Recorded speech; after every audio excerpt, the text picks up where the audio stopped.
So the King's Highway was a trade route of vital importance to the ancient Near East, connecting Africa with Mesopotamia.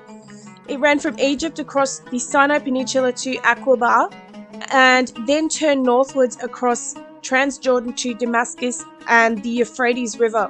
The highway began in Heliopolis, Egypt, and then went eastward to Klaisma, modern Suez, through the Mitla Pass and the Egyptian forts of Nekhel, and themed in the Sinai Desert at Eilat and Aqaba. From there, the highway turned northwards through the Arabah Pass, Petra, and Man to Udhura, Sila, and Shayobak.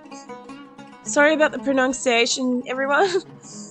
It passes through Kurak and the land of Moab to Madaba, Rabbah, Ammon, Philadelphia, modern Ammon, Gerasa, Bosra, Damascus, and Tadmor, ending at Re-Safa on the upper Euphrates. So the Nabateans used the road as a trade route. For luxury goods such as frankincense and spices from southern Arabia. It was possibly the cause of their war with the Hasmonean Alexander Jannaeus and with Iturea in the beginning of the 1st century BC. During the Roman period, the road was called Via Regia. Emperor Trajan rebuilt and renamed it Via Traiana Nova, under which name it served as a military and trade route along the fortified Limes Arabicus.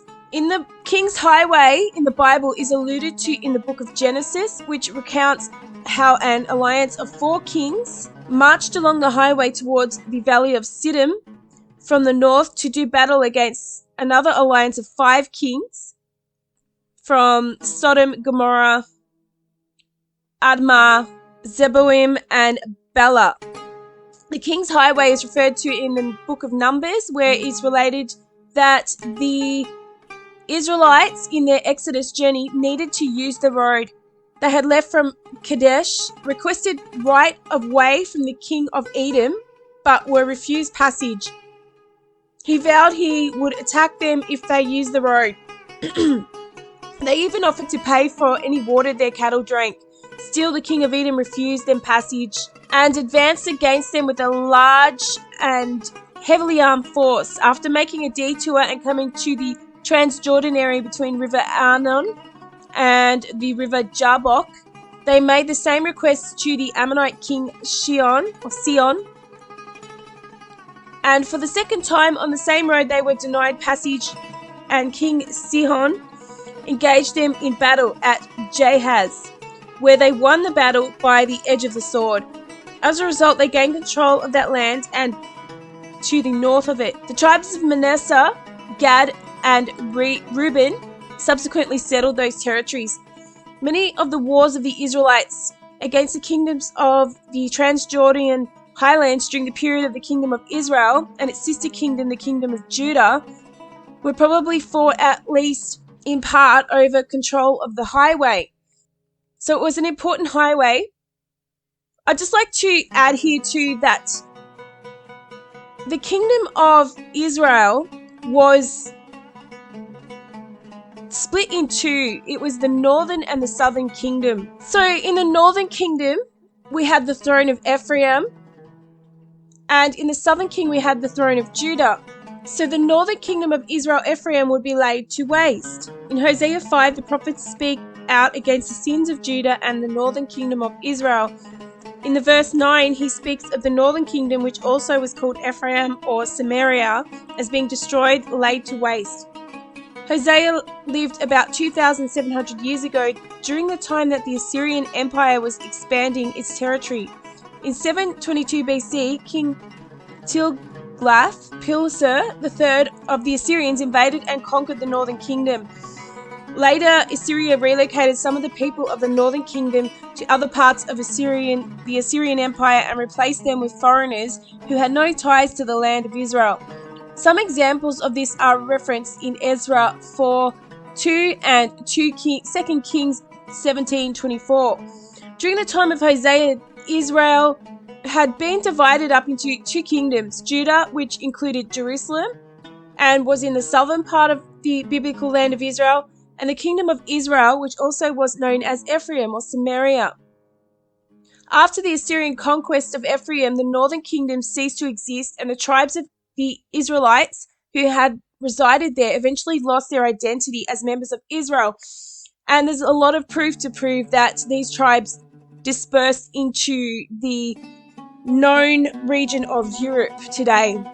So the temple and the kingdom that was spoken about in the New Testament was the southern kingdom of Judah, and the tribes that were left there were Judah, Benjamin, and Levi.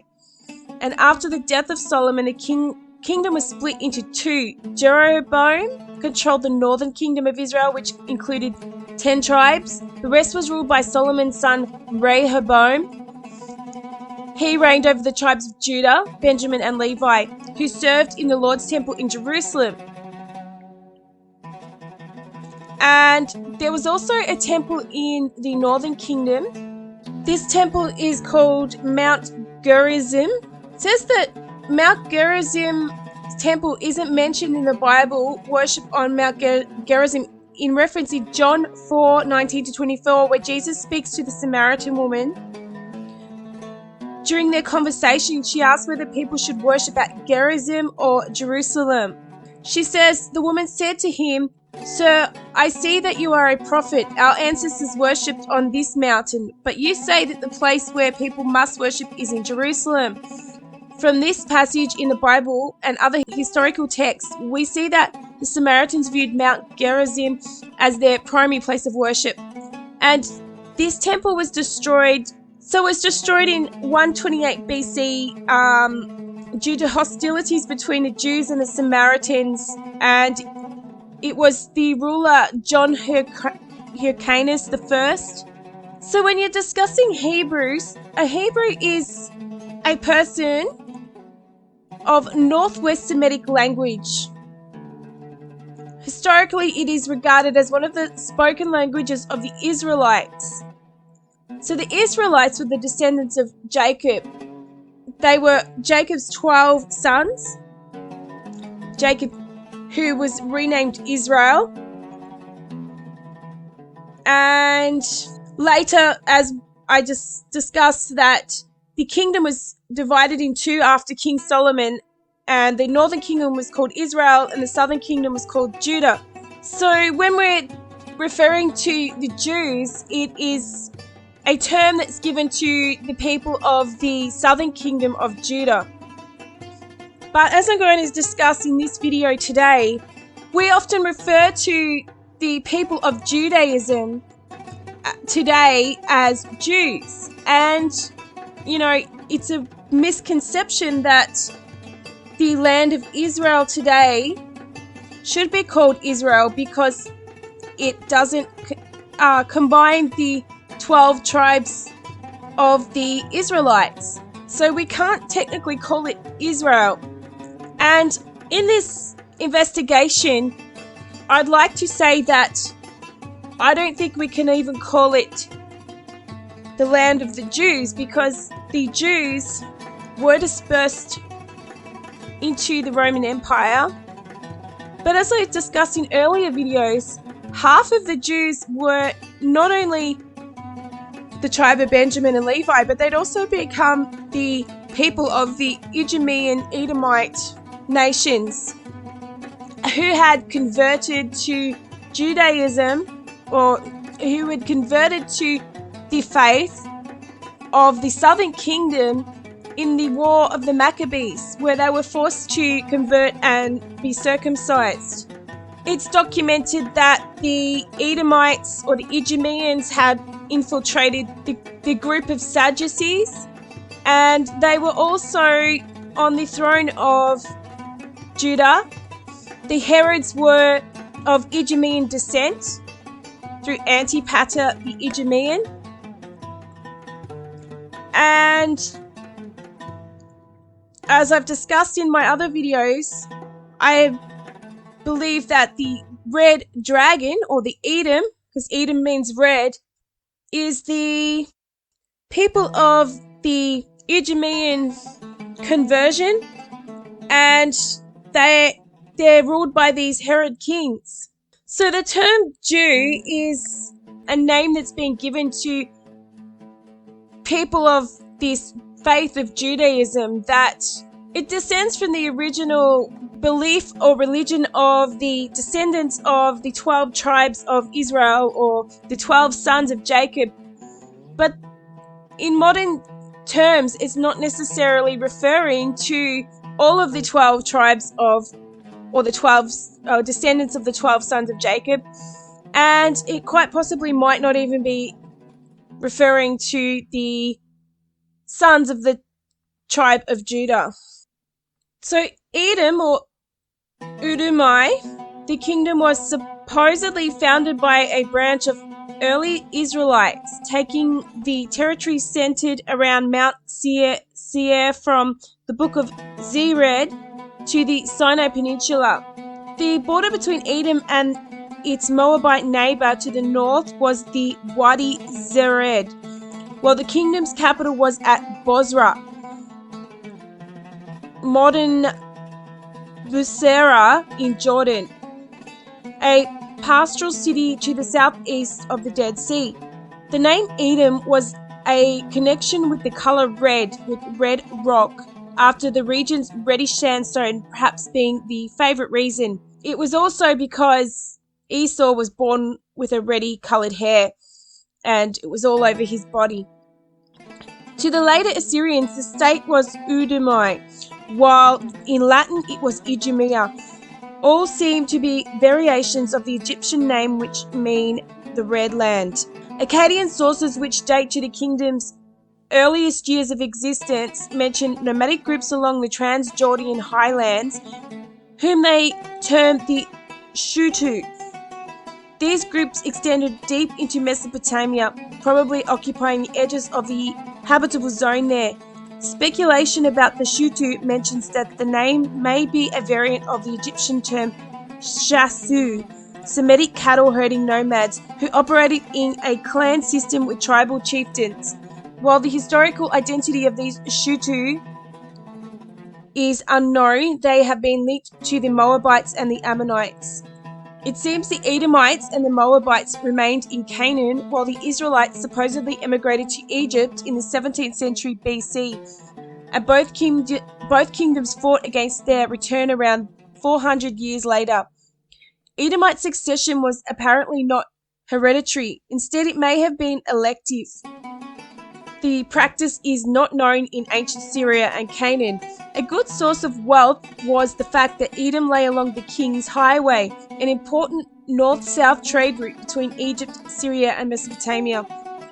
While the Canaanite occupants of Palestine to the southeast were usually accepted as the source of the Hyksos invaders of Egypt in about 1700 BC, Edom has been put forward as an alternative candidate.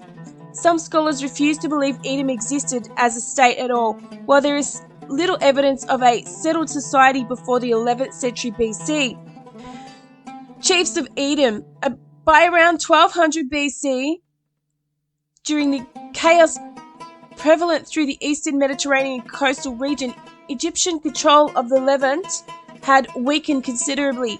It seemed that the Edomites regained a degree of self-governance under a new dynasty of chiefs, although whether there was any relation between them is unknown. In fact, almost nothing is known of them other than through the Bible. When the Israelites returned from Egypt, the king of Edom refused them access via his territory, but did not fight them. However, both sides prepared for a conflict they knew was coming.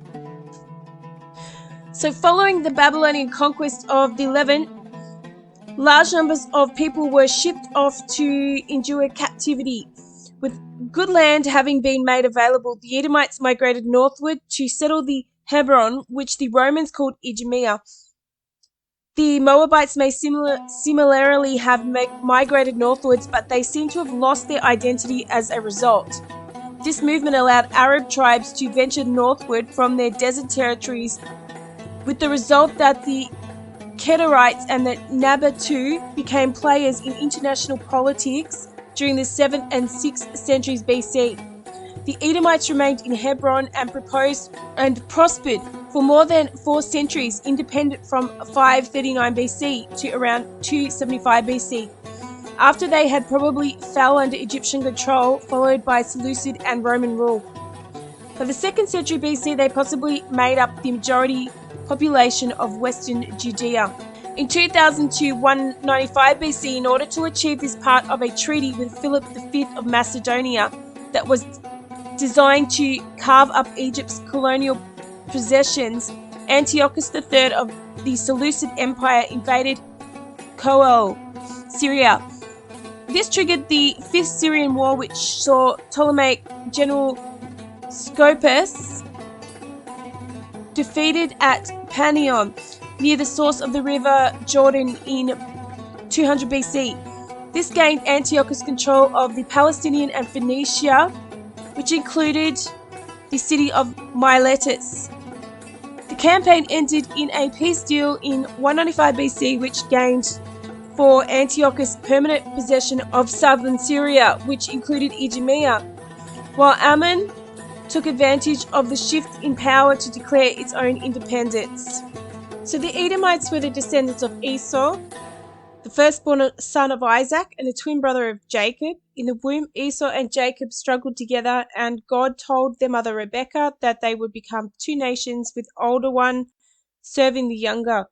As an adult, Esau rashly sold his inheritance to Jacob for a bowl of red soup, and he hated his brother afterwards. Esau became the father of the Edomites, and Jacob became the father of the Israelites, and the 2 nations continued to struggle through most of their history. In the Bible, Seir, Bozrah, and Selah are referenced to Edom's land and capital. Selah is better known today as Petra. So the Spice Road was separate to the Silk Road, yet it was part of it. It ran through from Egypt up through into Arabia, through Palestine, and up to Iran and Turkey. It traded in exotic spices, perfumes, frankincense, myrrh. So the King's Highway was an ancient trade and military route that began in the north of Damascus. It then traversed important cities such as Ashtaroth, Ramoth, Gilead, Rabbah, modern Amman, Heshbon, Medeba,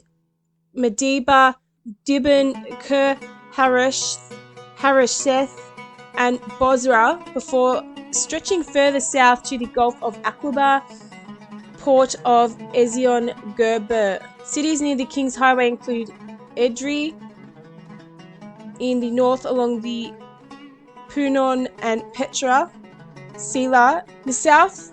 And Petra, known as the Rose Red City, was the capital of the Nabatean Arabs. Why was it important? The King's Highway was the most important north-south biblical trading route that existed east of the Jordan River and the Dead Sea.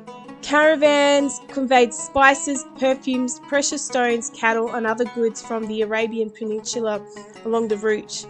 Important minerals such as copper and iron, mined between the Dead Sea and the Gulf of Aqaba, were also transported along this ancient thoroughfare. The route's southern terminus at the port city of Ezion Geber allowed goods to be trading throughout the region. Solomon utilized the King's Highway and this port, Israel's only access to the Red Sea and beyond, as a means to funnel tremendous wealth into his kingdom. So Chedorlaomer was the king of Elam. Angered that the rulers of Sodom and Gomorrah rebelled against him, he led a military coalition that plundered and subjugated several peoples along the King's Highway. This was in Genesis 14. His campaign, the first war in the Bible, began with overcoming the giant warriors living in Ashtaroth. He then destroyed the Zuzims, Emims, and Horites as he journeyed south to El Paran. The first biblical mention of this famous route by name takes place towards the end of Moses' life. He requests from Edom's king that the migrating Israelites be allowed to follow the royal pathway through his land. Says, "Let us pass, I pray you, through your country. We will not pass through a field, nor through a vineyard, neither will we drink of the water of a well. We will go by the king's highway. We will not turn to the right hand nor to the left until we have passed your borders." The Edomites' terse refusal of Moses' request and threat of war forced God's people to travel a much longer route. So, as you can see, a major part of the King's Highway ran through the Edomite land. And I'm going to read from this article regarding the Edomite and Israel's trading agreements or disagreements and what it meant for these nations at the time. The article is a historic reconstruction of Edomite treaty betrayal in the 6th century BCE based on biblical, epigraphic and archaeological data by John C. Dykehouse, PhD and mentor. In chapter 3, it talks about the Edomite-Judahite border, archaeology, and the economic incentive for Edomite control of the Beersheba Valley. So, biblical texts aside, the Arad Ostraka comprise the greatest body of evidence currently available for reconstruction of specific events in the political and military history of Edom and Judah in the first decades of the 6th century. A discussion of the historical significance of these ostraka necessitates that the political geography of the Edomite-Judahite border is taken into account. In part of this chapter serves to provide a geopolitical context for such a discussion by presenting an archaeological informed reconstruction of the Judahite-Edomite border during the Babylonian crisis.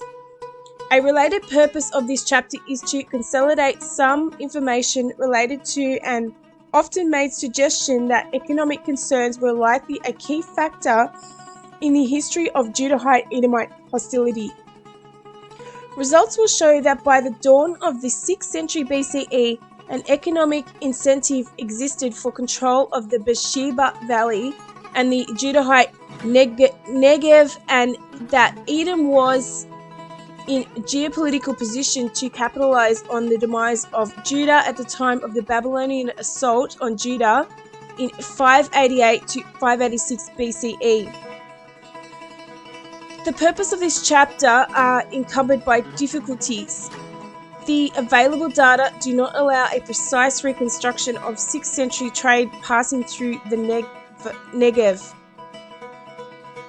For the purpose of this study, the Negev is understood as the region northeast of the Sinai Peninsula, west of the Arabah, and encompassing the Beersheba Arid Valley. Another difficulty is an acknowledged paucity to comprehensive overviews of the geopolitics of Judah in the 6th century produced by specialists in archaeology. Biblical and historical studies improve with such studies. No doubt anyone attempting a presentation of the geopolitical borders in the Beersheba Valley during the subsequent to the Babylonian destruction of Judah might subject themselves to severe criticism. That being said, attention will be given in this chapter to related archaeological data with further findings, with particular attention given both to Judahite fortifications in the Beersheba Valley and to Edomite influence in the Negev at the time of the final Babylonian assault on Judah. Setting the context, 7th century and the kingdom of Josiah. It is often difficult to discern from archaeology and terse biblical texts the specific military and political fallout from ancient Judah's international conflicts. The borderland between Edom and Judah, the reference describes an Edomite victory over Judah during the Syro-Ephraimite conflict, 734 to 732 BCE, nearly 1.5 centuries prior to the fall of Jerusalem. Judah diminished during the later third of the 8th century, particularly due to Assyrian campaigns, but the extent and duration of Judahite territorial losses is far from certain. Edom's role in Judahite territorial losses at the end of the 8th century is similarly uncertain. One ostracon from Arad, dated by the excavator to the end of the 8th century, mentions an ill-defined Edomite evil against Judah. But the extent of Edom's capitalization upon Judah's hardship in the last decades of the 8th century or during the 7th century remains questionable. The extent of the kingdom of Josiah, concurrent with the recreation and collapse of the Assyrian Empire at the end of the 7th century BCE, is similarly a matter of debate, and conclusions regarding the last extent of Josiah's political reach necessarily affect how one understands the southern boundary of Judah during the Babylonian crisis. It has often been maintained that the kingdom of Judah at this time experienced an expansion due to its ability to capitalize on a power vacuum in the wake of the Assyrian collapse. According to the theory, this expansion is reflected in the description of Josiah's reforms in 2 Kings 23 and the town list of the book of Joshua. One inscription from Arad has been interpreted as describing a king of Judah, perhaps Jehoaz, as coming to reign in Eretz Israel, implying that geographic extent of Judah remained considerable. Josiah's kingdom, however, may not have been as extensive as previously thought. I will show, however, that Judah at its twilight evidently remained influential in the south, particularly in regard to administrative control of trade passing into its southern frontier through the Negev. The geopolitical problem boils down to a question of Edomite and Judahite geopolitical domain and range in the Negev during the Babylonian crisis. Where did the southern Judahite domain terminate? What was Edom's effective political range? Was Edom in a geopolitical position to assist Babylon in Judah's destruction? How one interprets the data in regard to these factors determines in large measure the boundaries of the Judahite and Edomite effective geopolitical power. In order to identify this critical frontier, a discussion of archaeological sites in the Beersheba Valley and in the Negev is necessary. Prior to turning to the two major purposes of this chapter, presentations of the economic incentive for control of the Beersheba Valley and of the geopolitics of the region during the Babylonian crisis, I provide the following map which identifies major sites in Judah, the Negev and Edom discussed in this chapter. So we've got a map here and we've got Judah and Edom in the south, Bozrah, the main capital of Edom. The economic incentive for Edomite control of the Beersheba Valley. In describing one of the trade routes stemming from Arabia, the Elath and Amman Damascus route, Israel Ephel states succinctly how geopolitical struggles of Palestine states were related to the economic value of controlling regional trade routes. The three trade centers fed by this artery were Gaza, Tyre, and Damascus. There is no doubt that the wars in the Transjordan were in great degree fomented by the huge revenues and the politico-economic status resulting from control of this route. Providing an accurate estimate of the specific 6th century trade route, trade goods and their quantities, however, is currently impossible for a number of reasons. Much of our information for the Arabian trade moving through the Negev towards the Mediterranean coast is from the Hellenistic and Roman periods. Records pertaining specifically to such trade in the 7th, 6th centuries are sparse. Archaeology has provided some data, yet much of the trade from Arabia was perishable and nearly all of it would have been destined for locals other than the Negev. Caravaneering itself leaves few material remains. In light of these problems, and with the caveat that an economic incentive for Edom Treaty betrayal is essentially supplementary to the primary objective of the historical reconstruction of this study, Edomite Treaty betrayal, this section will only survey the economic potential of the Beersheba Valley. In doing so, however, it deliberately expands the statement that economy was a key issue in Judahite-Edomite hostility. Given the problem in reconstructing 6th century trade in the Negev due to the perishable trade goods and transportation materials, this section provides an overview of the relevant available data, with some reference to the increasing importance of the domesticated camel. The first section surveys the information found in biblical texts pertaining to the southern trade.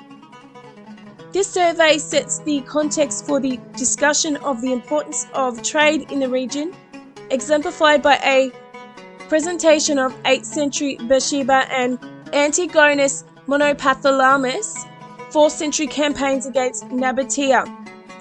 These 2 centuries and their valuable Negev trade service as bookends to the 6th century problem, and by way of temporal analogy, evidence an economic incentive for control of the Negev and the Beersheba Valley during the 6th century BCE.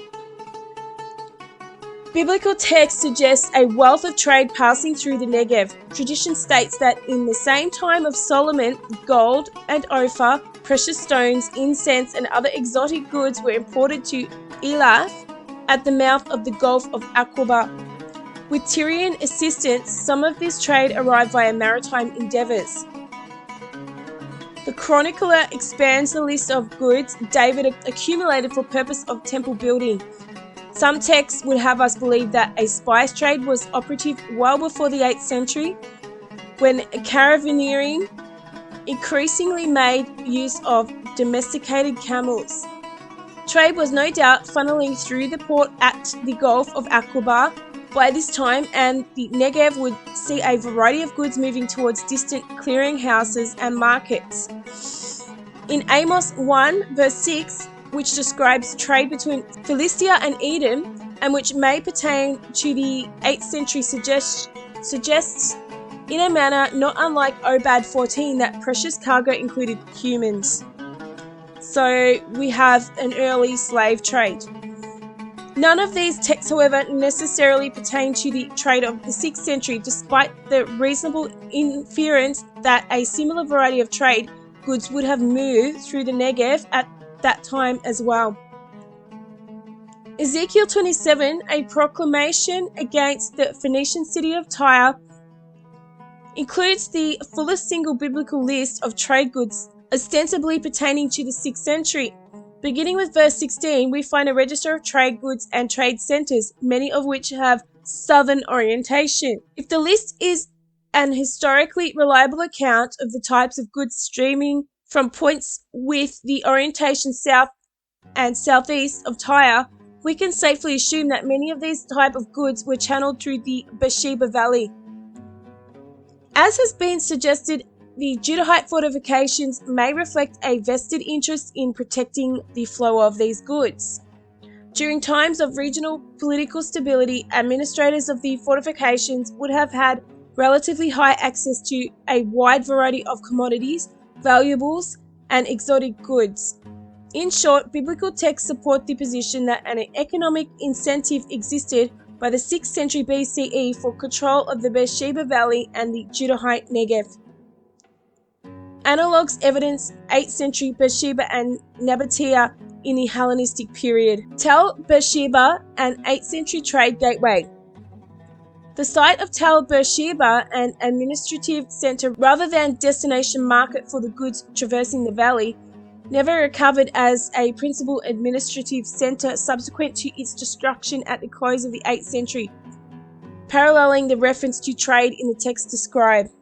So, the above finds from the site are indicative of a much and many trade goods. Because Beersheba is severely diminished in the 7th century, The economic importance of the site cannot be directly applied to a reconstruction of the economic incentive for control of the valley at the dawn of the 6th century, for which we have little extra biblical evidence apart from the fortifications themselves.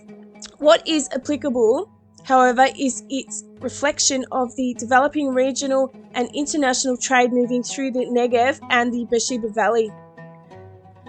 As a way station along the trade route from Arabia to Gaza and the Mediterranean coast, the city of Beersheba provided caravan support services in the 8th century. The ceramic assemblage reflects Judahite control, yet the percentage of non-Judahite type vessels is significant. Nearly 16% of the ceramics reflect a non-Judahite style, i.e. coastal, Egyptian, Edomite, etc.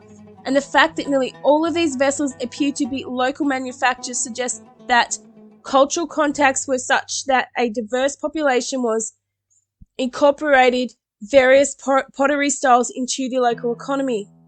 Such international contact reflected by the comparative analysis of Beersheba's ceramics assemblages is exemplified by exceptional piece, a locally made clay hermaphroditic centaur related to the Iron Age, to Cypriot conception of centaurs and unique for Iron Age Judah. The find is suggestive of at least sporadic, indirect Cypriot contact with Judah and might be associated with the Kittim, known from the Arad Ostraca and some biblical texts. Along with the hundreds of other figurines more typical of the region, this and other finds from Beersheba reflect an increase in the valley trade contacts. The prosperity of Beersheba Valley at the close of the 8th century continued with the increase in Arabian trade under Assyrian auspices, moving through Palestine during the 7th century. Beersheba would not survive as the valley's gateway for trade into the 7th century. Yet in the second major section will show concurrent with a developing trade economy during the late 8th and 7th centuries is the emergence of a number of new administrative sites in the Edomite heartland of the Negev and along the Beersheba Valley. Tel Malhata in the central Beersheba Valley might be the best candidate for the new gateway for trade in the valley during the late 7th and early 6th centuries BCE. In addition to the smaller scale weights found at the site is a heavy weight of 1,450 grams. That is both indicative of an economic activity transcending local needs for a town in the Negev and appropriate for large-scale traders and administrators. The weight is also appropriate for weighing ore and precious metals. Raz, Kletter and Aria ask whether the weight can be related not only with international trade but also with a strong Edomite presence at Malhata due to Edom's metallurgical industry. So Edom are big in metallurgy. This find helps to reinforce the suggestion that subsequent to the demise of Tel Beersheba and during the late Iron to Malhata might have become the gateway community of the valley. The archaeological evidence from Tel Malhata might reflect this shift of economic gateways, but relevant material remains from the early 6th century are sparse. A more obvious prosperity may be seen in Nabatea, the kingdom that inherited the heartland of Edom in subsequent centuries, and as ancient texts attest, benefited magnificently from the lucrative trade moving through it. Nabatea and trade in the Hellenistic period by the Nabatean period, from which we have far more data for regional trade than from the 6th century. A lavish stream of goods traversed the Negev region. Spices, jewels, metals, bitumen, silk, and exquisite rarities passed through the region, formerly vied over by Judahites, Edomites, and other regional powers. We see more than a continuity of trade and the economic value of southern Cisjordan and southern Transjordan from the 8th century to the Nabatean period. We see an expansion, Hellenistic kingdoms and eventually the Roman Empire held a keen interest in securing benefits from the trade. A glimpse into the future might support the suggestion that an economic incentive existed in the early 6th century for control of the Beersheba Valley. Much trade passed through the Nabatea due to its control of the caravan routes from South Arabia to the west. By the late 4th century, Greeks sought increased control of the Indian spice and Arabian incense trade, moving upon the dangerous Red Sea shipping lane. Despite its rough coast and piracy, by this time Nabatean Petra was already one of the great caravan cities and clearing houses of the ancient world. Writing in the 1st century BCE, Diodorus Siculus described 4th century Nabateans as primarily nomadic and pastoral, yet with robust trade networks stretching from India to Africa. Nabatean hands transferred frankincense, myrrh, eugenants, and perfumes, cosmetics, dyeing materials, spice, precious stones, and re-exported pearls, silk, and cotton. The Dead Sea bitumen trade provides a good example of the economic value of the region by the 4th century BCE, if not earlier. The industry was developing in earnest, and caravaneers conveyed bitumen shipments to Egypt through the Negev, requisite in many Egyptian embalming processes, and was a valuable Egyptian import for waterproofing, cement, tacking agents, medicines, amulets, obliteration materials, ink erasers, imitation gems, paints, and varnishes, and was used for colouring metals. The wasteland appearance of the region belies its value.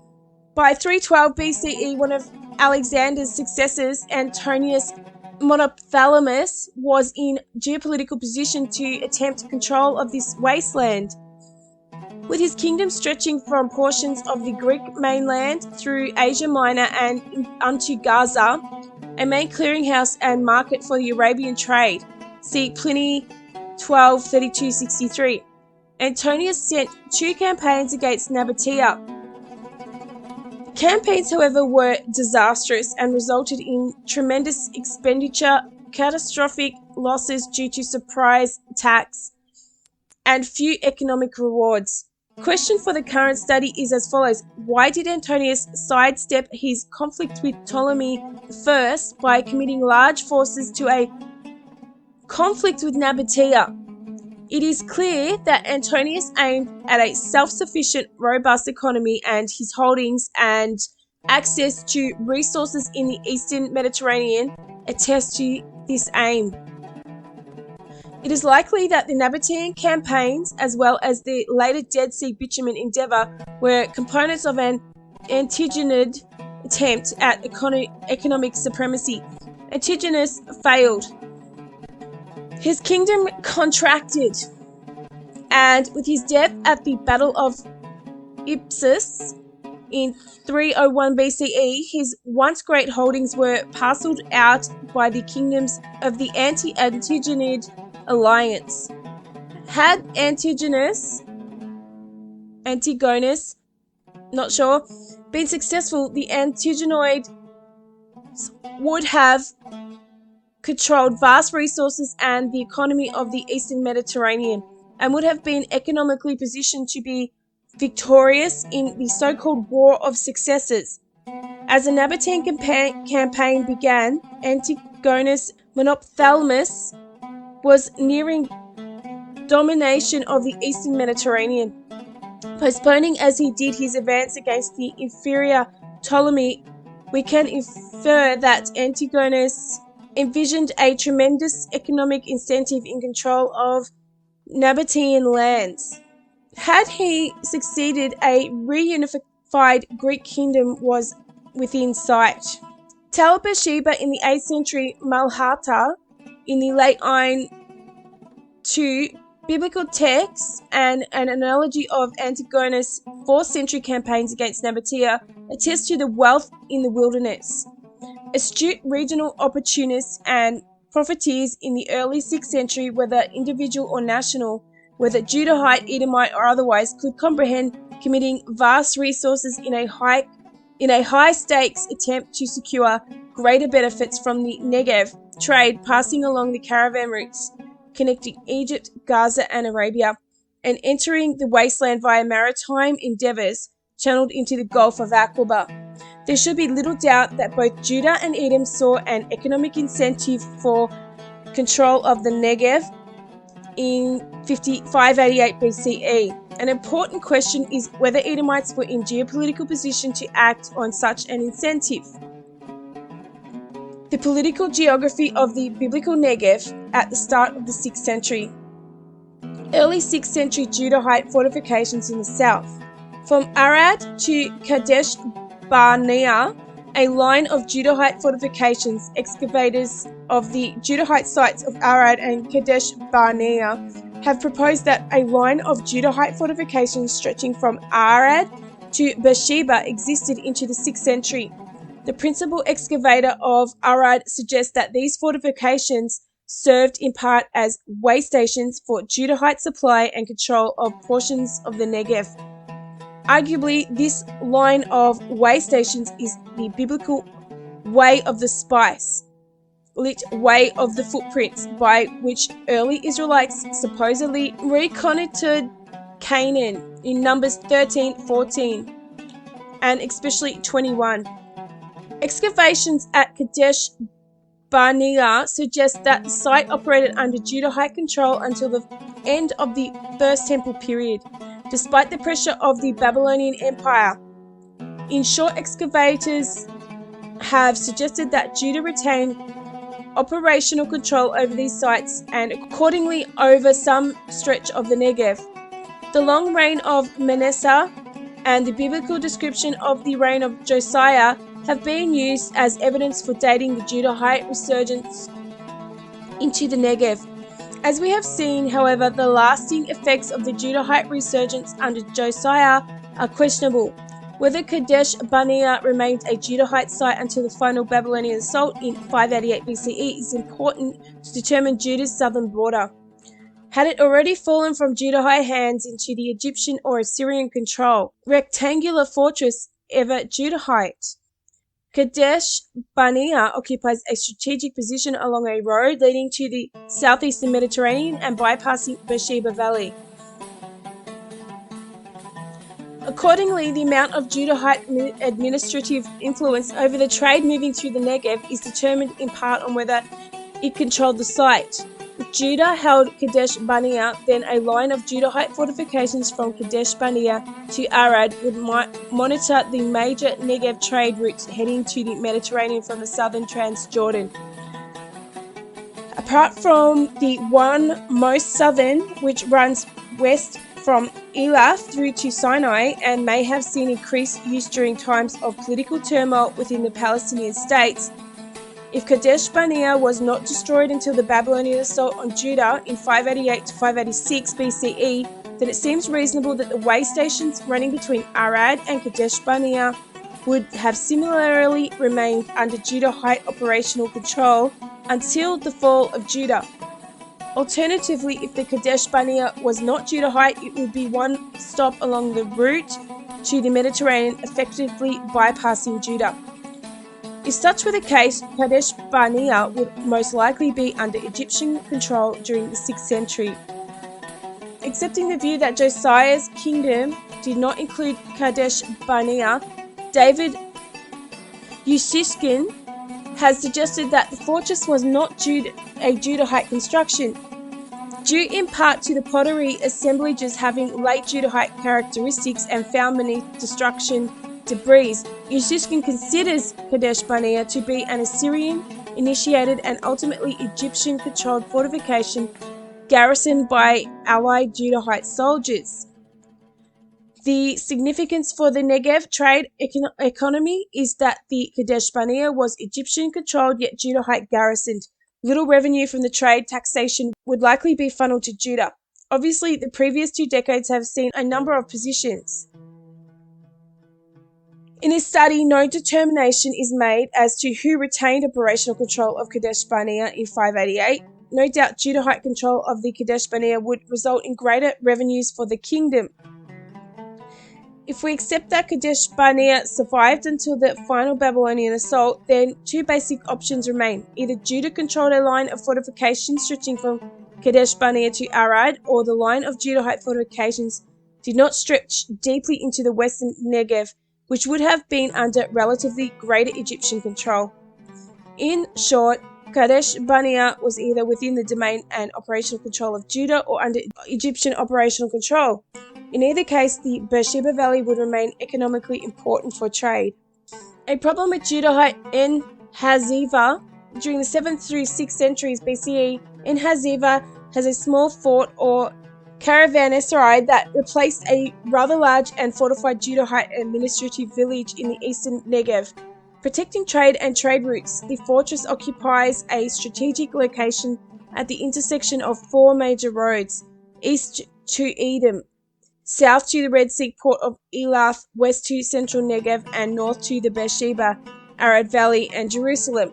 En-Hazivah includes outside its walls a cult site that is probably Edomite, the assemblage of which shows a striking similarity with that of Qitmit at the southern rim of the Beersheba Valley. According to the site excavators, stratum the fifth of En-Hazivah is certainly Judahite. En-Hazivah stratum fourth might be Edomite. The excavators themselves considered the possibility that the destruction of stratum the fifth might be attributed to a possible 8th century Edomite takeover of the region. The takeover would have included both Elath, the important port center for maritime trade reaching the region through the Gulf of Aqaba, and En-Hazivah, the strategic administrative center for convergence of trade routes just west of the Arabah. Additionally, the entire Arabah south of the Dead Sea would reasonably be within the Edomite domain. Thus, Edom would be afforded a logistical foothold in the Judahite Negev and would acquire administrative oversight of international trade moving through southern Cisjordan by way of the Red Sea port of Elath and by caravanners traversing the Arabah from points east to west. In sum, the 8th century Edomite campaign to secure the Arabah might help explain the diminished size of En-Hazivah stratum fourth, its Edomite ceramic assemblage, and the increasing Edomite influence perceivable from artifactual remains in Beersheba Valley dated to the 7th through 6th centuries. What we can infer is that during the 6th century, En-Hazivah was within the range of Edomites. Given the questionability of Judahite control of En-Hazivah stratum fourth, given its associated Edomite cult site, and given the evidence for a 8th century Edomite campaign against Judahite sites in the south, it is quite plausible that Judah lost operational control of En-Hazivah as early as the 8th century. For the purpose of this study, En-Hazivah is outside the domain of Judah by the early 6th century and within the range, if not domain, of Edom as early as the 8th century. The Beersheba Valley in the twilight of Judah. Judah was geopolitically significant at its twilight, particularly in regard to its economic oversight of the trade-rich southern frontier. The Judahite border was dotted with a line of fortifications stretching from just west of the Dead Sea through the Beersheba Valley and deeper into the Negev, perhaps as far as Kadesh Barnea. Prior to incorporating particular sites in the Beersheba Valley into the discussion, consider the following map. Tel Beersheba, known from biblical texts as one pole of ancient Israel, Joshua 20 and Kings 5, appear to have been little more than a village at the end of the kingdom of Judah. It is often considered that in 701 BCE, Sennacherib's campaign caused the site's downfall. The valley's namesake seems to have been of minor importance during the period in question in order to describe the Judahite domain in the Beersheba Valley during the 6th century. Brief mention of the several Judahite sites is necessary. So I know that subject's pretty dry, but what it indicates is that when the fall of Judah happened and the southern kingdom was taken into captivity in Babylon, Edom took advantage of taking control of the spice road, which was mainly through their lands, but also the Silk Road, and later the power was found through Nabatea, which was also an Edomite offshoot. Ancient Silk Road was also founded on tax and credit. So this is where the banking comes in, and this is where they learn to money change and tax people and the merchants of the earth. The One Belt, One Road plan would have been familiar in China 2,500 years ago. The links between the countries and peoples living along the arteries and veins crisscrossing Asia are nothing new. For millennia, Silk Roads, sometimes collectively referred to as the Silk Road, brought people, goods, and ideas into contact with each other. 2,500 years ago, Chinese writers set about a systematic approach to gathering information about the peoples beyond the desert and mountain ranges that protect China's interior, accessing their markets, leaders, strengths, and weaknesses. That found a parallel in the works of authors such as Herodotus, whose attention was likewise on the land bridge that connects east and west. There was good reason for the attention lavished on the hearts of the world, just as there is today. 2,000 years ago, the significance came in part because of the natural wealth, silver, gold, lapis lazuli, found in rich supply in what is now Iran, Iraq, Afghanistan, and the Central Asian states.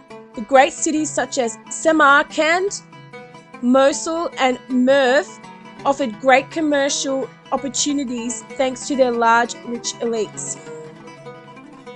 Just as important were the connections that linked the cities, towns, and oases.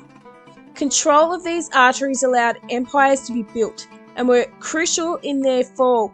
Known since the late 19th century as the Silk Roads, these networks carried goods, merchants, and evangelists who brought ideas about faith and salvation, enabling the spread of Buddhism and Hinduism, Judaism, Islam, and Christianity, the latter taking root quicker and more successfully in Asia than it did in the Mediterranean.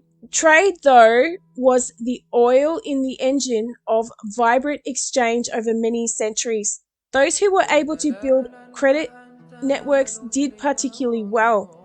Minority groups, bound over long distances by family connections, religious practices, and common identities, developed systems to lend, borrow, and pay for goods that were sometimes thousands of miles away. In late antiquity, it was the Sogdians who dominated transcontinental trade, while more recently Armenians played a prominent role thanks to their linguistic skills. Indeed, recent research suggests that the Silk Roads were fundamental to the development of Yiddish and traditional language of Jewish traders plying the Silk route. Many goods were traded along these networks in both directions, including spices, silks, minerals, and human beings, sold in huge numbers in the Middle Ages. And this is where the slave trade was learnt as well. And, you know, the people that knew how to trade, the merchants, knew all about trading human lives, and it continued through to the Dutch East India Company and the slave trade from Africa. But problems also followed through the arteries, violence and disease, most notably the Black Death, which originated in Central Asia and passed from town to town, ravaging all in its path. Control of highways and cities meant control of taxes, states and leaders with ambitions. from the age of Alexander the Great to Britain and Russia in the 19th century were drawn to the heart of the world. Few understood this better than the Mongols, whose vast 13th and 14th century empire, extending from the Pacific to the Black Sea and Mediterranean, was not characterized by violence and chaos, but a carefully and deliberate investment into major urban centers. They employed what we would today call progressive tax policies, which encouraged trade within and between cities to stimulate greater revenues for the state. In the 20th century, it was the turn of the Soviet Union and the United States to wrestle for influence in Afghanistan, Iran, and Iraq. Attempting to control the countries lying in the heart of the world was a significant feature of the Cold War. It's now China's turn to cast its eye towards the Silk Road, a combination of opportunities and challenges offered by the One Belt and Road Plan would have been familiar in the Chinese capital 2,500 years ago. And I'm just going to go on a tangent there that it's not China's turn, it's who controls China. And they're using China to get what they want. And it's obvious because I'm going to show you a map of this region. So when we look at this map of Central Asia and the Middle East and North Africa, we have the New Belt and Road project starting in China, supposedly a Chinese initiative. But in between China and Israel and Europe, we have Pakistan, which is a country that is on edge, but mainly Afghanistan, Iran, Iraq, and Syria. In between these small little country of Israel, which is the center of world trade, or was the center of world trade. And if this is a Chinese initiative, why weren't China in Afghanistan trying to subdue Afghanistan? Why weren't they in Iraq trying to subdue Iraq or Syria? And why isn't China trying to take down Iran? You know, we have this main land route across Central Asia, and now all of a sudden that most of these countries have been taken out except for Iran, we have this new Silk Road, this new Belt and Road. And the original reason why the first Silk Road failed was because it became extremely dangerous traveling through these countries. And also weather changes and climate change that made it more hostile to cross. We also have Turkey here, and for a long time Turkey was a trading connection through into Eastern Europe, and that's really important at the moment. We've got this Ukrainian war starting to happen with Russia. So in 2023, Turkey ends the Treaty of Lausanne. What will happen in Turkey in 2023? Revival of the Ottoman Empire. And this man who runs Turkey has actually stated that he wants to take back control of the Turkish trade route. So Turkey is the 19th largest economy in the world with its $771.4 billion economy. President of Turkey, Tayyip Erdogan, says that Turkey will enter a new era after 2023. But experts say after 2023, Turkey will be included in the top 10 countries of the world. But the question arises, how will that be possible? What is going to happen in Turkey in 2023? So the Ottoman Empire fell in the First World War. So the Ottoman Empire ruled much of the Southern Europe, Western Asia, and Northern Africa for over 600 years. The empire collapsed in World War I. A new leader, Mustafa Kemal, emerged, who led the Turkish national movement, which resisted the partition of mainland Turkey. Kemal established a provincial government in Ankara. He defeated the forces sent by allies. The war between the allies and the Turkish national movement continued until 1923, when a treaty was signed between the allies and Mustafa in Lusani, I don't know how to pronounce that, Switzerland. Lusani, Switzerland. This treaty is known as the Treaty of Lusani, or Lucerne. Okay, so my bad, it's pronounced Lausanne. It defined the border of modern-day Turkey. So, Treaty of Lausanne, main points. Turkey gave up all claims to the remainder of the Ottoman Empire, and in return, the Allies recognized Turkish sovereignty within its new borders. The caliphate system was put to an end. The last caliph was sent into exile with his family, and assets that belonged to the caliph or his family were confiscated.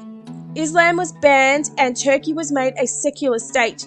Turkey will not be allowed to drill and explore oil of its own. So, what kind of bullshit treaty is that they're not allowed to drill oil in their own country? I mean, why? Because somebody else wants to make more money off oil? They've got a right to do what they want within their own country. But it has to import oil from other countries. A natural strait, Bosphorus, is an internationally significant waterway located in northwestern Turkey. It acts as a natural boundary between Europe and Asia and controls world trade.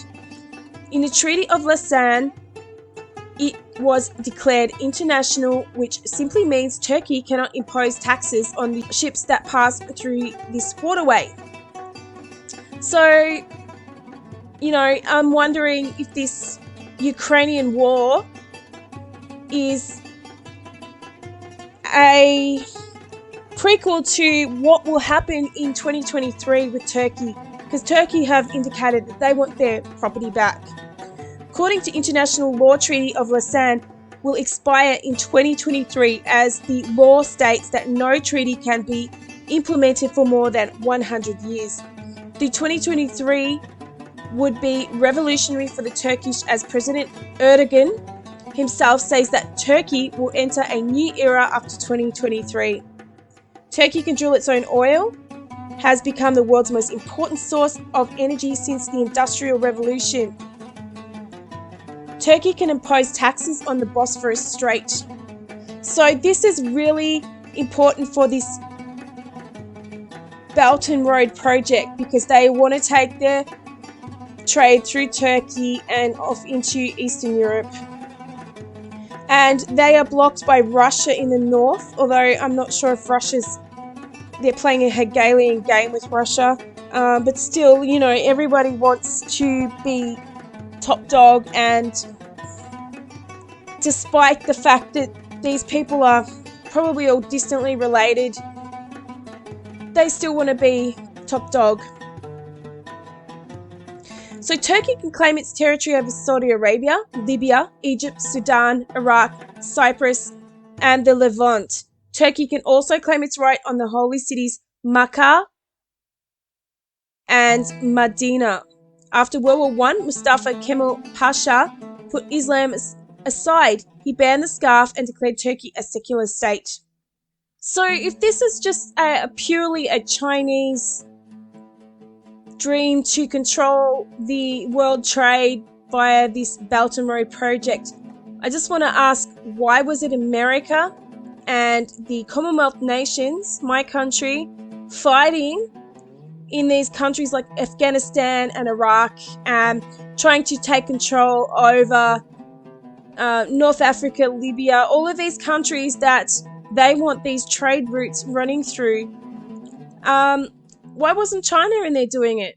And that is because all of our countries are controlled by this one little country here that wants control over the whole trade route through Asia, Africa, the Middle East, and Europe. They want full control of it from this one little spot in the world. So the Nabateans were exceptionally skilled traders, facilitating commerce between China, India, and the Far East, Egypt, Syria, Greece, and Rome. They dealt in such goods as spice, incense, gold, animals, iron, copper, sugar, medicines, ivory, perfumes, and fabrics, just to name a few. are the Nabateans Edomites. During the last few centuries BC, the Edomites will be replaced in the region by the Arab Nabateans, who will build the city of Petra. The Semitic nomads called the Nabateans will push the remaining Edomites out of the region and into the Negev desert by the 4th century BC, as predicted by Obadiah 7. So, that being said, the Edomites interbred with the Nabateans, so they were mixing.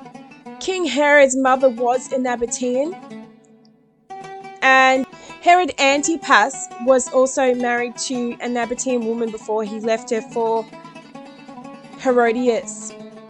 So they were clearly intermingling here. Some of the Edomites were pushed out to the region which became Idumea in the Roman times, and they converted to Judaism, or they were circumcised and were integrated into the southern kingdom of Judah. So are Nabateans Arabs? So unlike the rest of the Arabian tribes, the Nabateans later emerged as vital players in the region during the times of prosperity. However, they later faded and were forgotten. Proper names on their inscriptions suggest that they were ethnically Arabs who came under Aramaic influence. So the Nabateans were Arabian nomads from the Negev desert who amassed their wealth first as traders on the incense routes which wound from Kataban in modern-day Yemen through to neighbouring Saba, a powerful trade hub, and on towards Gaza on the Mediterranean Sea. So we know what kind of goods they traded. Who were the Edomites today? Edomites don't exist today as a separate nation, but the Babylonian capture in 500 BC, they began to be called Idumeans around 100 BC. They were conquered by John Hyrcanus, a Hasmonean dynasty ruler of Judea, and forcibly converted to Judaism. So was Petra in Edom? At 1200 BC, the Petra area, but not necessarily the site itself, was populated by Edomites, and the area was known as Edom, Red, but little is known about Petra proper until 312 BC, by which time the Nabateans, one of many Arab tribes, occupied it and made it their capital of their kingdom. So after the famous king's death, Edom rebelled as Israel split into two kingdoms. Israel is the north with Samaria as its capital, and Judah in the south governed from Jerusalem. The split meant that Edom was independent for a time, but it also then had to deal with the kingdom of Judah and a resurgent Egypt. Did the Nabateans build Petra, or did they just rediscover it? Not sure about that one. So who were the Nabateans? At its peak, the area under Nabatean influence stretched from modern-day Yemen to Damascus and from western Iraq into the Sinai Desert. At least according to some historians, no one is really sure how large the area of influence really was. That is how elusive and mysterious the Nabateans were. While their caravans travelled widely, it is hard to be certain of the borders of their political control and of the extent of their travel. Written records of the Nabatean kingdom are sparse, as there are only a few surviving documents and scattered inscriptions and graffiti. This also is strange, as thousands of graffiti carved into rocks and canyon walls clearly demonstrate that almost every Nabatean could read and write, even the shepherds. So why not write their history? The Egyptians wrote on the walls of their temples, the Jews wrote on scrolls, and the Babylonians wrote on clay tablets. Kings and rulers over the centuries wrote down their triumphs and exploits. The Nabateans, however, seem to refuse to write. The temple walls are bare, the cities contain no libraries, and to date, the archaeologists have found only a few scraps of writing. Why? What secrets did the Nabateans have that they wish to withhold? Even the ancient historians of Greece and Rome, who wished to write about the Nabateans, recorded mostly the amazing tales that the Nabateans invented to hide their history, their trade routes, and their source of their goods. And that's not all. There are other puzzling questions. History tells us that the Nabateans were nomads, dwelling in tents in the desert, yet within a few short years they built spectacular and awe-inspiring monuments, The magnificent city of Petra is so impressive that even today tourists stare in awe at the great ruins. Yet this impressive city was hidden away in a cleft in the rock with access through a narrow crack in a mountain. The crack is over 1,200 meters long and 3 to 6 meters wide, flanked by 100-meter high canyon walls. Why hide a city? Moreover, why was it built in such a hurry? Only a few short years before Christ walked on this earth, thousands of monuments and tombs were erected in the hidden city. And then suddenly, the Nabateans handed their empire over to the Roman soldiers and seemed to fade from the scene. Who were these Nabateans who suddenly appeared in history? What was it that allowed these men from the desert to profit so richly from the frankincense and spice trade? Why did they build such tremendous monuments and then seem to disappear? These are only some of the questions that the archaeologists have been asking as they have dug through the sands of time. The answers they are finding are full of surprises. If you like history, you will truly enjoy the unique story of the Nabateans. So a starting place, Nabatean history goes back thousands of years, but since it is so elusive, most historians start it in 586 BC, when the Babylonians under Nebuchadnezzar's leadership captured Jerusalem and the Jewish people were hauled off as captives to distant lands. During this time, Jerusalem lay deserted and destroyed. The emptying of the Jewish lands provided an opportunity for the Edomite, the enemies of Judah from the south, with no one to stop them. Edomites began packing up and moving from the barren hills of the south into the rich abandoned lands of Judah to the north. About this time, we begin to find records of Nabateans living in Edomite territory. Did they immigrate into the area when the Edomites left, or had they been present for hundreds of years, living quietly alongside the Edomites? Most historians believe that the Nabateans must have migrated into Edomite territory when the Edomites started their move north. However, I now believe that the Nabateans were living in Edomite territory long before this, and it was only when the Edomites left that Nabateans gained enough prominence to obtain a homeland that they could call their own. I also believe that the Nabateans lived in other places in the Middle East and at the same time setting up their small tent communities on the outskirts of the ancient cities of Arabia. Wouldn't it make more sense that the Edomites abandoned their desert territories and moved into richer pastures, and the Nabateans took over where the Edomites were living? That would make more sense to me, but with the lack of archaeological findings, they can't prove that the Edomites did build any of this. Modern parallels to this can be found among the Turkmen and the Gypsies of the Middle East today. These groups live in most of the countries of the Middle East, yet they have no territory that they call their own. They set up their tents outside of major cities, yet have no cities of their own. The Turkmen buy goods from their communities in one country and sell them in another country, yet they have no trade agreement with any of the governments involved. They are almost invisible in today's modern world because they move in the shadows of established civilization. Yet they have their own culture, language, and history, so it is that the Nabateans keep popping up in very ancient historical records, but historians cannot pin them down to a particular location that can be called Nabatea.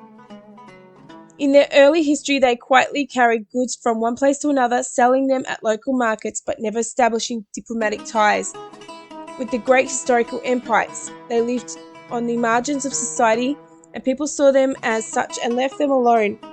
But all the while, they grew richer and richer as they traded in more and more types of goods, until finally, history couldn't ignore them no longer. Historians have uncovered a number of places in history where the Nabateans seem to be mentioned, but unfortunately, no one is sure that the Nabateans who built Petra are one and the same, these ancient peoples. So a few historians believe that the Nabateans descended from Nebaioth, a sister of Bashemath, one of Esau's 3 wives. While the Edomites claim descent from Bashemath, the Nabateans simply refused to themselves as the Nabatu, meaning people who draw water. The Assyrian kingdom eventually broke into 2 as the brothers began to rule, one the king of Babylonia and the other the king of Assyria.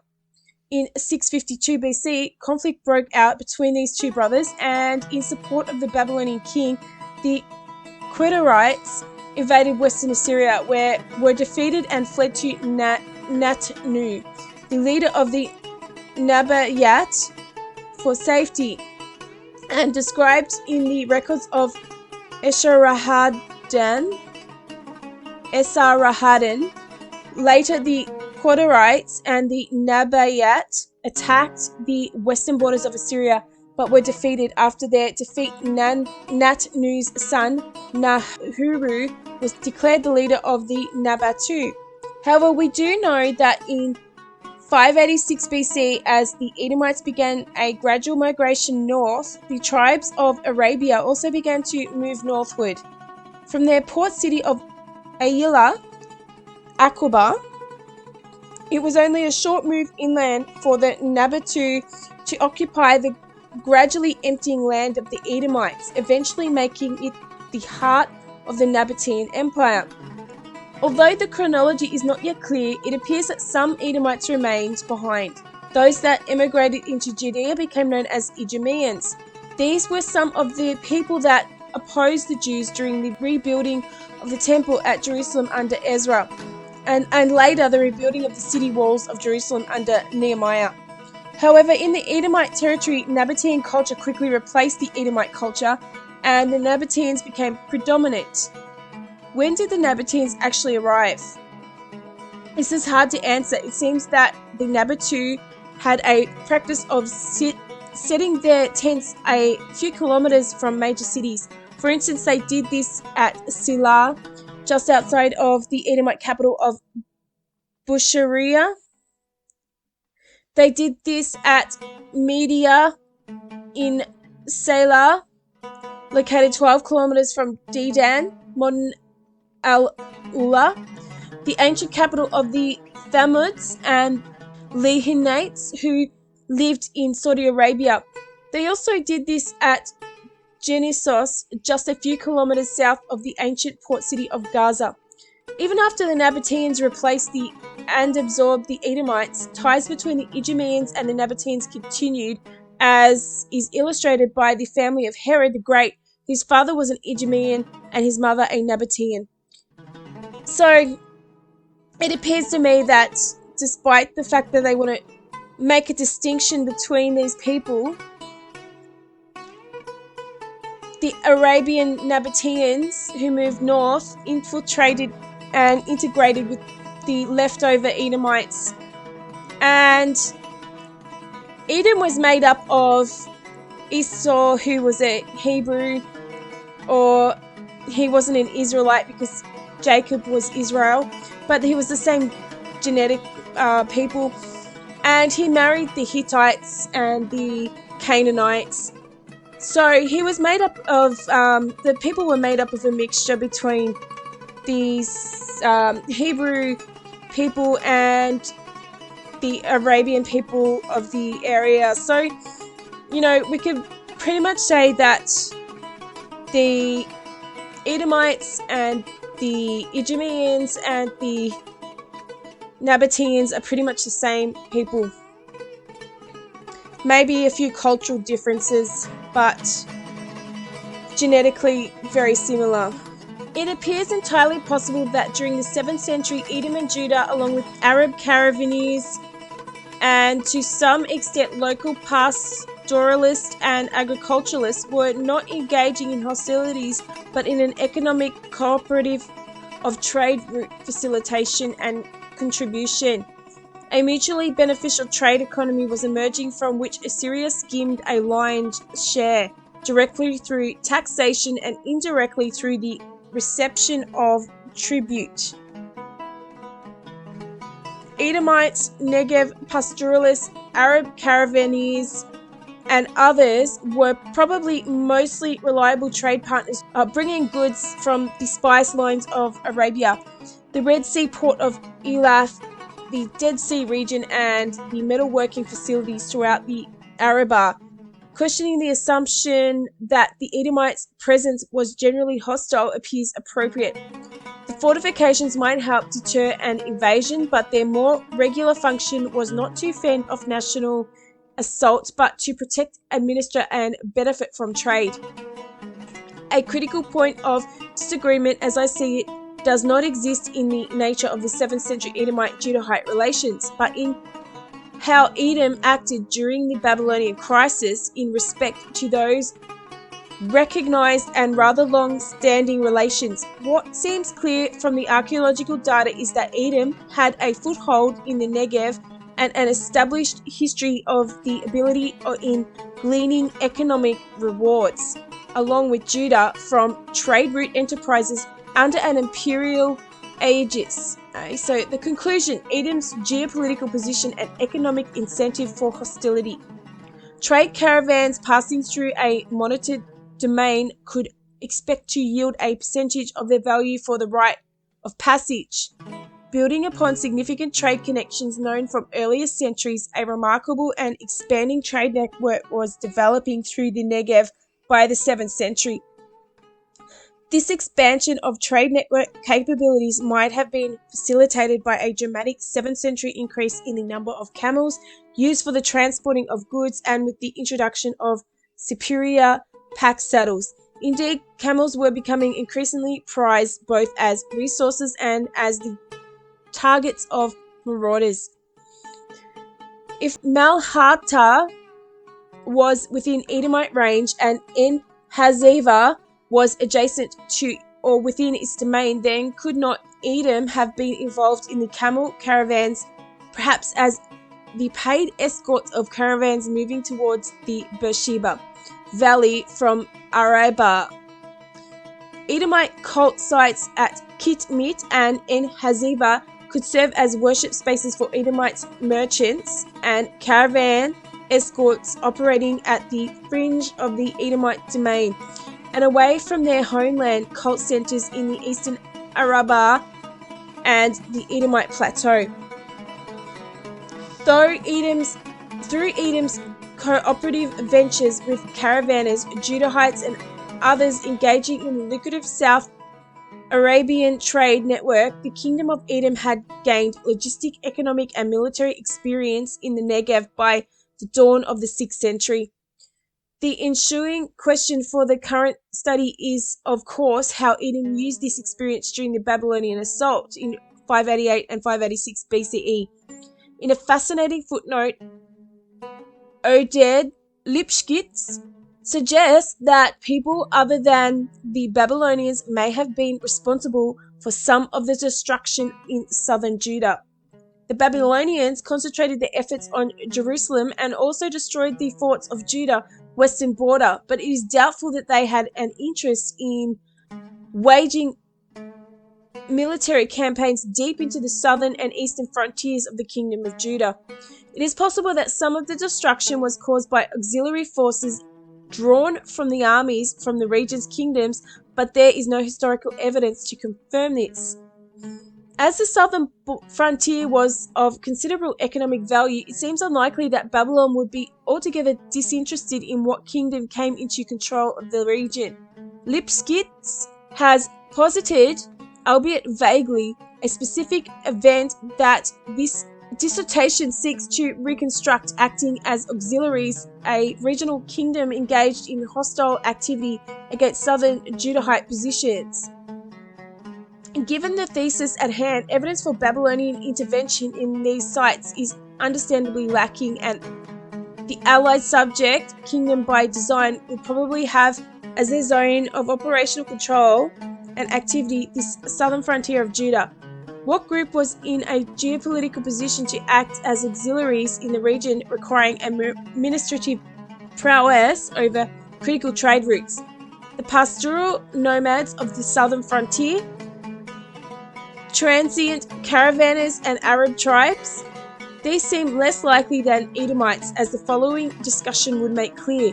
An Edomite claim on such control would likely require a patronage of Babylon. Edom for centuries had benefited from its metallurgical industries, and with the increasing Arabian trade for the Pax Assyriac for the 7th century, the expansion of Edom from its iron one status as a datelet into the full-fledged kingdom was facilitated.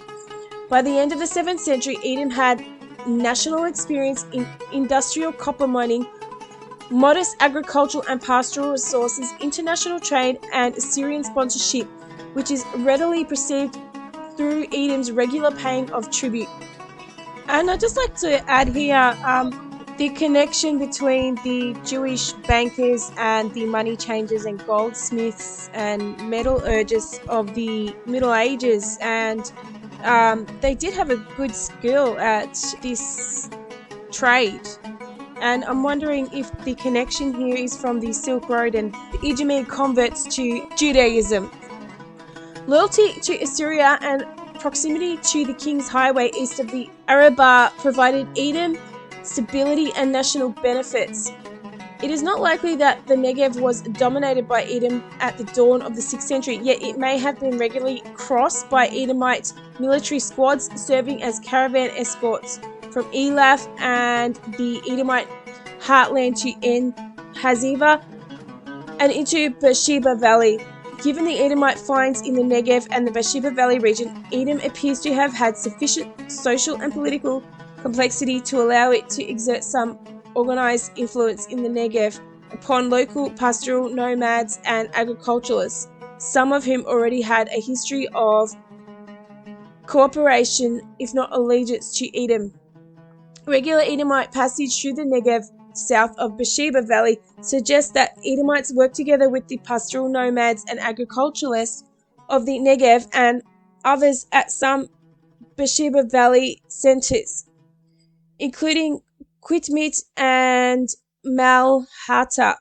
As a kingdom, Edom had a standing military apart from Judah and Edom. What other kingdom had similar experience and capabilities in the Negev?